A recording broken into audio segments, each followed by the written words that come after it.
I guess you can say our non-conference schedule finally paid off, because I thought it was a hard-fought ball game by both teams. I thought, I mean, you looked at first half, both teams shooting threes. I think both teams hit 5 threes that first half. Both teams shut down shooters the second half, and it was a little bit lower scoring the second half, and it was a physical game. But I'll tell you what I saw a difference in today was Delisha Wills. That's the first game she's really played like the old Delisha since back from Christmas. And, we challenged her and our post players at the beginning of the game to have an inside presence in the paint. I look here at Delisha's, 16 points. And that's what we need from her. She should be double digits. The other thing is we hit big free throws at the end of the game.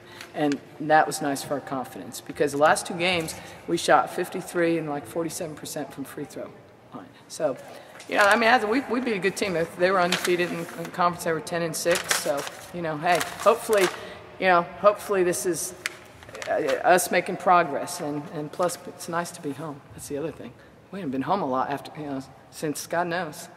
One game. In the past, UCF has often had a pretty good 2-man game going. You guys defended it pretty well today. Was that one of your keys of areas of focus going in? We pretty much switched most picks at the wing. We switched, our post players switched, and at times they're going to get some shots, but by switching, it takes away the open look coming off an on-ball pick, and that's kind of their game. They run a continuous 2-man game.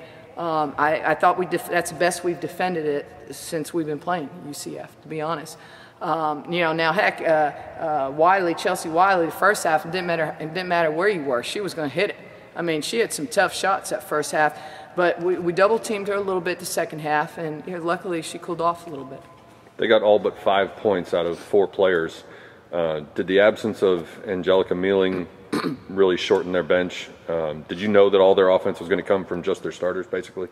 Well, heck, coaches never know where their offense is going to come from, but she made a difference. There's no question. She plays a lot of minutes for him. She's a nice player, and she can shoot the outside shot. She can come off a pick and shoot it. Whereas their other point guard, as you can see at the end of the game, is going to take it to the hole a little bit more now. We didn't do a great job in her. I thought their point guard that played pretty much most of the game, that filled in for her. Even though Angelica's been coming off the bench a little bit, I thought their point guard did a heck of a job. You've gotten double figures, I think, 4 out of the last 5 games out of Sam Mahnesmith. How much of that is just her increased confidence in her shot, and how much are you starting to look for her more when you're calling plays? Sam's a gamer. That's one thing, and every coach that's coached Sam will always say, how's Sam doing? I'll say, she's hit big shots, and say, hey, she's a gamer. She's not afraid to miss. She's not afraid to have the ball in her hands. The thing about it is you got to find her coming off screens, because she's not necessarily going to create her own shot. That's not necessarily her game. And that's something that Alicia is getting better at, is creating opportunities and being able to penetrate and kick out. But the key with Sam is finding her in transition. That's where Sam gets a lot of her shots, is in transition. How much has her development as an outside shooter helped Delisha Wills, Christine Elliott, and the others down low in terms of creating more space by pulling the defense out a little to the perimeter? Well, what's interesting, you've heard me talk about our post-game or high-low game for many years, and all of a sudden you look at the top 4, until maybe this game, and probably even after this game, our top 4 scorers have been our guards, which that's been unheard of in the past. And so, from that standpoint, it opens, when you have shooters that can shoot it, it opens it up inside. I thought Chris turned down a couple shots, a couple moves today. She's got, that's somebody who needs to want the ball at the end of the game, but really doesn't want the ball. As you saw, with about 6 seconds, she had her person deep and she kicked it out to Haley. Now, luckily, Haley made something out of it and that. But Sam has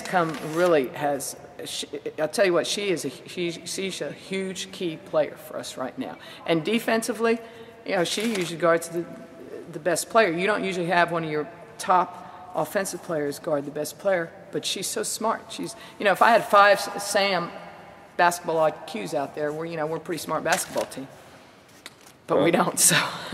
You just played a UCF team that's had a little bit of change in personnel from last year. Now you finally get to see UTEP without Jerica Hughes. How different are they, or what's the biggest difference with her gone coming in next weekend at Moody Coliseum?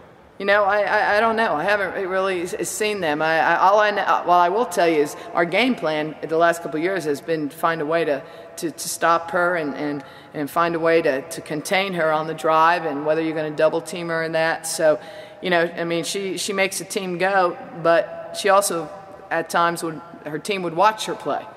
So there's, you know, it's kind of a give and take, but I haven't really paid much attention until now. I tried to figure out who her next game was, because I generally don't even look at her next game.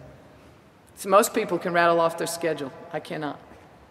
How do you feel about the balanced scoring effort with your team? I mean, out of all the players that got minutes, everyone scored except one player. When you look at the stat sheet for UCF, like you were talking about. I thought, you know, the fact that everybody contributes like that, I think that's huge. Whether it's 2 points here and there.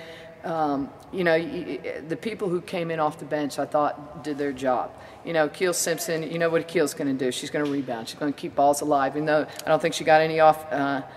Keel did. She had 4 offensive rebounds. She had 4 rebounds, all offensive. And see, I look at that as 8 potential points. You know, that's how I look at that. But I thought, you know, Sarah did a better job the first half coming in. You know, Crystal Johnson only played a couple minutes, but she did what she was supposed to during that couple minutes. You know, your bench, they have to understand their role.